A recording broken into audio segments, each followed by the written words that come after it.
5 राज्यों के चुनाव परिणाम ने देश की सियासत में भूचाल ला दिया है। खासकर पश्चिम बंगाल में ममता बनर्जी की हार ने न सिर्फ तृणमूल कांग्रेस बल्कि समूचे इंडिया गठबंधन को हिलाकर रख दिया। लेकिन क्या यह हार विपक्ष के खत्म होने की शुरुआत है या फिर किसी बड़े तूफान से पहले की शांति? ममता बनर्जी का 100 सीटों पर धांधली का आरोप और राहुल गांधी का उन्हें मिला साथ देश में एक नए आंदोलन की आहट दे रहा है। ममता बनर्जी को इंडिया गठबंधन का सबसे मजबूत स्तंभ माना जाता था। उनकी हार के बाद उन्होंने सीधे तौर पर बीजेपी पर चुनाव में हेराफेरी का आरोप लगाया। चौंकाने वाली बात यह रही कि तमाम मतभेदों को किनारे रखकर राहुल गांधी ने न सिर्फ ममता को फोन किया बल्कि उनके आरोपों का समर्थन करते हुए बीजेपी को कटघरे में खड़ा भी किया। अब कयास लग रहे हैं कि इंडिया गठबंधन जल्द ही चुनाव आयोग और केंद्र सरकार के खिलाफ व्यापक देशव्यापी आंदोलन शुरू कर सकता है।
इस बड़े आंदोलन की एक बानगी शुक्रवार को गुरुग्राम में देखने को मिली। अवसर था पूर्व सांसद बृजेंद्र सिंह की सद्भाव यात्रा का।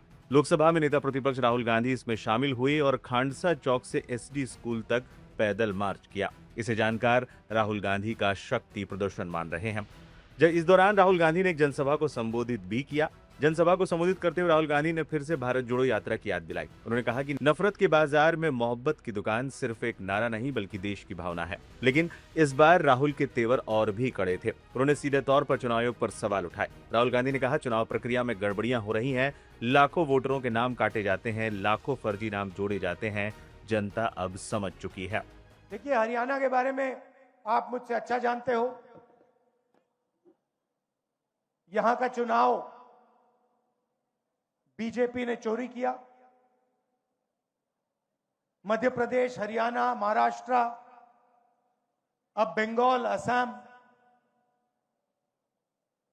इन्होंने सिस्टम बना लिया है चुनाव चोरी करने का। लाखों नाम काट देते हैं, लाखों नए नाम जोड़ देते हैं। इलेक्शन कमीशन इनके कंट्रोल में है,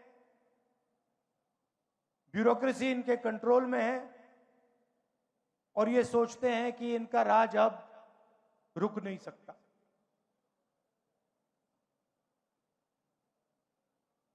मगर टाइम आने वाला है इनका।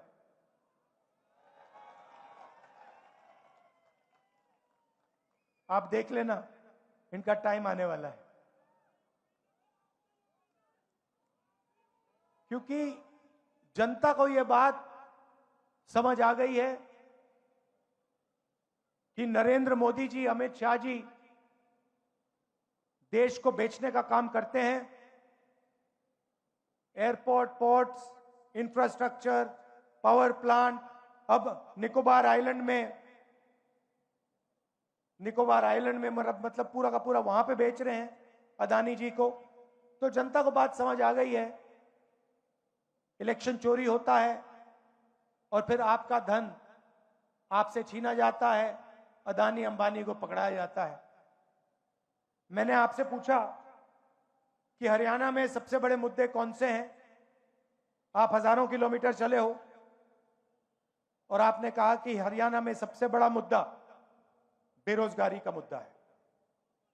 और ये सिर्फ हरियाणा की बात नहीं है, पूरे देश में बेरोजगारी फैल गई है, युवाओं को रोजगार नहीं मिल सकता है, डिग्री मिल जाती है, प्राइवेट यूनिवर्सिटी में कॉलेज में डिग्री मिल जाती है, मगर फिर रोजगार नहीं मिल सकता। छोटी industry, small medium size industry सारी की सारी बंद हो गई। सीधा सा मॉडल है, अदानी अंबानी जी को देश का धन दिया जाता है और चाइना का माल हिंदुस्तान में बेचा जाता है। युवाओं को इंस्टाग्राम, सोशल मीडिया, इसका नशा दिया जाता है। गुरुग्राम की इस यात्रा ने हरियाणा कांग्रेस में भी नई जान फूंक दी है। मंच पर भूपेंद्र हुड्डा, राज बब्बर, रणदीप सुरजेवाला, कुलदीप शर्मा और कांग्रेस प्रदेश अध्यक्ष उदय भान जैसे दिग्गजों की मौजूदगी ने यह साफ कर दिया कि कांग्रेस अब सड़क पर उतरकर लड़ने के लिए तैयार है। बंगाल की हार ने विपक्ष को एक साथ आने का नया बहाना दे दिया है। गुरुग्राम का ये पैदल मार्च सिर्फ एक झांकी है। असली फिल्म इंडिया गठबंधन के उस बड़े आंदोलन में दिखेगी जिसकी पटकथा लिखी जा चुकी है। क्या राहुल और ममता की ये जुगलबंदी बीजेपी के विजय रथ को रोक पाएगी? ये तो आने वाला वक्त ही बताएगा। आपको जितने इलेक्शन चोरी करने कर लो, मगर अंत में जो जनता की सच्चाई है, जनता में जो गुस्सा है, उसका सामना आपको करना पड़ेगा।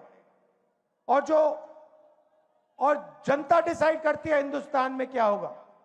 अब देख लेना, आपने देखा पता नहीं, मैंने भाषण किया, यूएस डील पर भाषण किया लोकसभा में, मैंने एप्स्टीन का नाम लिया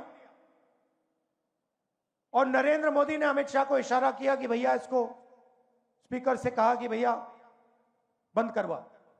4 घंटे लोकसभा में मुझे बोलने नहीं दिया। मैं क्या बोलने जा रहा था? मैं एप्स्टीन की बात करने जा रहा था, मैं अदानी के बारे में बोलने जा रहा था, मगर नरेंद्र मोदी जी उठ के पार्लियामेंट हाउस से भाग गए। आंख में आंख नहीं मिला सकते, यह सच्चाई है। इनका सिस्टम क्या है? अदानी इनकी पूरी मार्केटिंग करता है, इनको ये पूरी देश का धन पकड़ाते हैं। इनके पास ईडी है, सीबीआई है, इनकम टैक्स डिपार्टमेंट है। और सीधी सी बात है, हम नरेंद्र मोदी से, ईडी से, सीबीआई से, इनकम टैक्स डिपार्टमेंट से डरते नहीं।